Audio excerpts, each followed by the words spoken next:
पाकिस्तान को आतंक की बीमारी से मुक्त करने के लिए पाकिस्तान के अवाम को आगे आना होगा, पाकिस्तान के नौजवानों को आगे आना होगा। सुख चैन की जिंदगी जियो, रोटी खाओ, वरना मेरी गोली तो है ही। भारत दुनिया की चौथी इकोनॉमी बन चुका है और पाकिस्तानी लोगों, आप देखो कि आप कहां पे खड़े हो। आतंकवाद एक पागल कुत्ता है, वो कुत्ता जिसमें रेबीज की मात्रा ज्यादा होती है और उसका जंगली हैंडलर जो है वो पाकिस्तान है।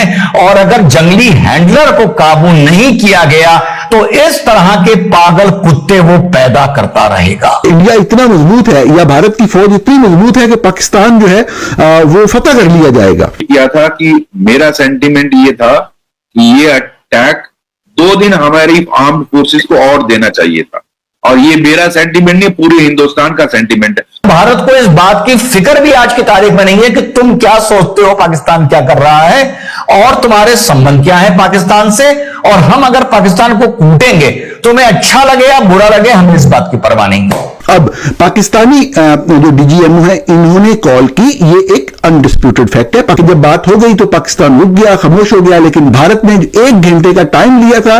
जब ये कॉल हो रही है उसके बाद 1 घंटे का टाइम था। उस 1 घंटे में भारत ने बहुत ही लिथल और अनबिलीवेबल अटैक किया। अभी तो 4 ही दिन का हुआ था, आप इमेजिन करो अगर ये खिंच जाता और लंबा 2-4 दिन और चलता। पीछे छोड़ने के बाद भारत अब दुनिया की चौथी बड़ी इकोनॉमी बन चुका है और इसको अनाउंस भी कर दिया गया, इसका ऐलान कर दिया गया है कि जी ये हो गया है।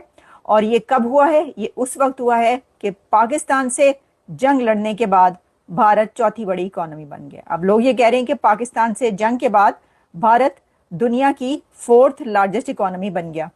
अब ये जंग लड़ने के बाद, लड़ने की वजह से बना या जंग लड़ने के बाद बना, ये एक, इसको तो हम आप पे छोड़ते हैं, आप इसको जैसे भी देखना चाहें। लेकिन ये बात की जा रही है कि देखो इंडिया ने जंग की और उसके बाद चौथी बड़ी इकोनॉमी बन गया दुनिया की। असल जंग तो इकोनॉमी की है सर। जो इन रियलिटी जो रियल वॉर है वो तो इकोनॉमी की है, वो एजुकेशन की है, वो टेक्नोलॉजी की है, वो साइंस की है, वो असल में तो वो है ना। लेकिन चलें, मैंने आपको कहा था मैं आपको बताऊंगी कि ये अनाउंस किया गया है, क्योंकि बताया गया तो ये क्या कैसे अनाउंस किया गया ये आप जरा सुन लीजिए। We are the 4th largest economy as I speak. We are a $4 trillion economy as I speak. And this is not my data, this is IMF data. उन्होंने कहा है जी ये जो है आज हम दुनिया की 4th बड़ी इकोनॉमी बन गए हैं। इंडिया के थिंक टैंक की तरफ से ये अनाउंस किया गया है और ये हम नहीं कह रहे बल्कि ये IMF का डेटा कह रहा है।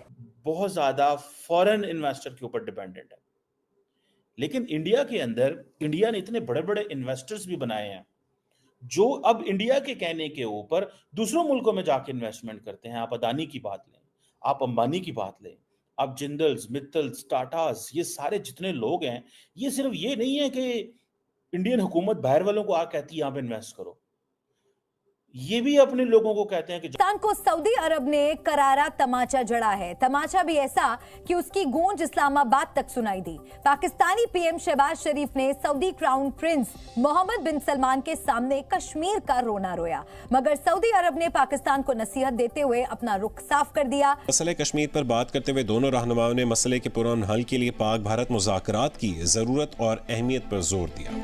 इतना तेजी से भारत की पोजीशन मजबूत हुई है, अब भारत किसी को भी नहीं सुनेगा। कश्मीर के मुद्दे पर सऊदी प्रिंस के सामने गिड़गिड़ाने वाले पाकिस्तानी प्रधानमंत्री शहबाज शरीफ को करारा झटका लगा। शहबाज शरीफ बड़ी उम्मीद और हसरत लेकर गए थे, लेकिन सऊदी ने कश्मीर को लेकर पाकिस्तान को आईना दिखा दिया। शहबाज शरीफ ने सऊदी क्राउन प्रिंस से कश्मीर को लेकर भारत पाकिस्तान के बीच मध्यस्थता की भीख मांगी, मगर उनका कटोरा खाली रह गया। देखो, भारत और पाकिस्तान को बातचीत के जरिए सुलझाना होगा। सऊदी के इस रुख से साफ हो चुका है कि मुस्लिम देशों के बीच अब पाकिस्तान की हैसियत क्या रह गई है।